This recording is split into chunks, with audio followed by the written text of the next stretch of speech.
Hello guys, আশা করি আল্লাহ সবাইকে ভালো রাখছে। তো গাইস, আমি আজকে আবারও সোলারের ভিডিও নিয়ে আসলাম। তো গাইস, আজকে কি সোলারটা কিভাবে ফিটিং করা হয় আমি আপনাদেরকে A to Z দেখাবো। তো গাইস, এই যে আপনারা যে দেখতেছেন এগুলো একটা করে সোলারের প্যানেল। তো গাইস, এই বাড়িতে আর কি 3 কিলো সোলার ফিটিং করা হবে। তো কিভাবে ফিটিং করা হইতেছে, কিভাবে চালের উপরে উড়ানো হইতেছে, তার মধ্যে কি কি মেটেরিয়াল ইউজ করা হয় A to Z এই ভিডিওতে আপনারা আর কি দেখতে পারবেন।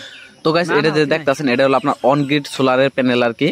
তো গাইস, মানে 3 কিলো সোলার মধ্যে 6টা প্যানেল থাকে। যেমনি 1 কিলো সোলার মধ্যে আপনার 2টা প্যানেল থাকে, 2 কিলোর মধ্যে 4টা থাকে, এবং আপনার 3 কিলোর মধ্যে 6টা আর কি প্যানেল থাকে। তো গাইস, হয়তো আপনারা কম বেশি সবাই জানেন যে সোলার প্যানেলের কাম হইলো সূর্যের পাওয়ার দ্বারা পাওয়ার জেনারেট করা। তার জন্য গাইস কি করা হইতেছে, এই যে প্লেটগুলো যে দেখতেছেন মানে প্যানেল, তো এগুলা সূর্যর মানে যাতে পাওয়ার পুরাপুরি পায় তার জন্য ওইভাবে ফিটিং করা হইতেছে। মানে মর্নিং 5টার থেকে বা বেলা যখন থেকে উঠে মানে তখন থেকে যাতে পাওয়ার গুলা পায়, তো তার জন্য এইভাবে আর কি ফিটিং করা হয়। আর গাইস, এগুলা তো হয়তো আপনারা আগেও দেখছেন আমার ভিডিওতে আর কি, আমি বলছি যে ওখানে ইনভার্টার আছে, লেট মিটার আছে। তারপর এই যে দেখতেছেন গাইস, এগুলো হলো আপনার কি আর্থিং, এনে আপনার কপারের দেওয়া হয়েছে, আর্থিং দেওয়া হয়েছে। তো গাইস, কিভাবে ফিটিং করা হইতেছে দেখেন, মানে আপনার 3টা করে হয় আর্থিং দেওয়া হয়। আর্থিং এখানে আর্থিং দেওয়া হইতেছে, বিশ্বকারে আর্থিং দিতেছে। এটু যে মেটেরিয়াল টু দিছে কিহর মেটেরিয়াল? আই থিং কেমিক্যাল হয়তো এটু অ্যালুমিনিয়াম না আপনার কপার কভার হয় না? তো সবকেটা কপার দেওয়া হয় না, ইয়াতে অ্যালুমিনিয়ামে আছে গোটে কেটা কপার না? বস্তু কেটা ঠিকই আছে।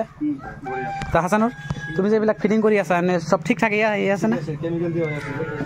প্রবলেম নাই না? ভিতৰত কিবা কিবি দিয়া আছে নেকি? ইয়াত কি আছে? ইয়াত কি দিয়া আছে? ইয়াতে আর্থিংৰ কেমিক্যাল আছে, ইয়াতে দিন ড্যামেজ নহয় এইটো। ঠিক আছে, বস্তুবিলাক ভালেই ন? দাদা, মানে আপনি যে ফ্ল্যাটটা বাড়িতে পাইলেন, তো কিমান করে আপনার আমাদের যোগাযোগ করলে অল্প করলে আর কি? ওই যে ধরেন যে সবাই তো কম বেশি সোশ্যাল মিডিয়া থাকে, তার পাওয়া লাগবো না। তো সোশ্যাল মিডিয়া ফেসবুকের জরিয়ে মানে মোবাইল দেখতে একটা পেজ এলো, ইয়েস লাভ ব্লগ বলে একটা পেজ দেখলাম, তো সোলারের ভিডিও দেখি। 2-3 দিন দেখলাম, দেখার পরে ইন্টারেস্ট জাগলো মনের মধ্যে। তারপরে ফোন নাম্বার পাইলাম, ফোনে যোগাযোগ করে বললাম তাহলে দেখি কিরকম বেনিফিট কিবা কি। তো আশেপাশে গ্রামে আরও লাগাই দিছে, অগরটাও দেখাইলো। দেখানোর পরে ভাবলাম ঠিকই আছে বস্তুটা। যোগাযোগ করলাম, নাম্বার নিয়ে যোগাযোগ করে হয়ে গেলো আর কি। সোলার 1 কিলো সোলারের দাম কত, 2 কিলো সোলারের দাম কত, 3 কিলো সোলারের দাম কত? তার মধ্যে আপনার আরসিসি স্ট্রাকচার, এটা আপনার মনো রেল স্ট্রাকচারে ফিটিং করা হইতেছে, মানে আপনার পাকা করে টিনের উপরে।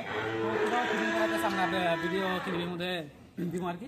তো গাইস, যারা সোলার নিতে চান তাহলে আমার ভিডিওর মধ্যে আর কি থাকে, নাম্বার দেওয়া থাকে, আপনারা আর কি কন্ট্যাক্ট করলে আর কি